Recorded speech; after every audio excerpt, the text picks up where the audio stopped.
ছেলে মেয়েগুলোকে মা পড়াতে হবে। রোজা রাখবেন, আমি আপনাদের বলে যাচ্ছি, পয়সা নাই, রোজা রাখবেন।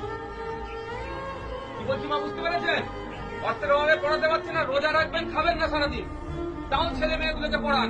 আর নাহলে আজকে একটা তামান্না গেছে, দেখবেন পুরো গ্রামটা শেষ করে দেবে। আমাদেরকে দিয়ে আমাকে মারাবে, বাইরের লোক আসবে না মারতে আমাকে দিয়ে আমার লোককে মারাবে, কারণ আমার শিক্ষা কম। আমার ছেলের হাতে লাঠি তুলে দিলে সহজ হবে। আমার দাদুরা দেখুন, আপনাদের গ্রামে দেখুন, খারাপ লাগবে, দাদুরা দেখুন কারো নেতার হয়ে লাঠিয়ালগিরি করেছে, এখন বাপেরা লাঠিয়ালগিরি করছে, তারপরে ছেলেগুলোকে আবার দেখুন এরকম বোম বাঁধার বাহিনী বানাবে, তার ছেলেকে বানাবে। আর নেতার ছেলে উনি নেতা ছিলেন, এমএলএ, তার মেয়ে এমএলএ হয়ে গেল, তার ছেলে মেয়ে দেখবেন আবার চলে মেয়ে যাবে।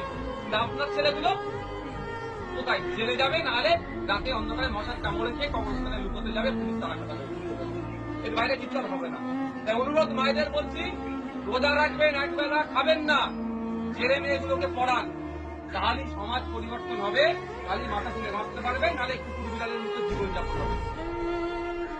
এর বাইরে আর কিচ্ছু হবে না, কুকুর বিড়ালের মতো জীবনযাপন হবে।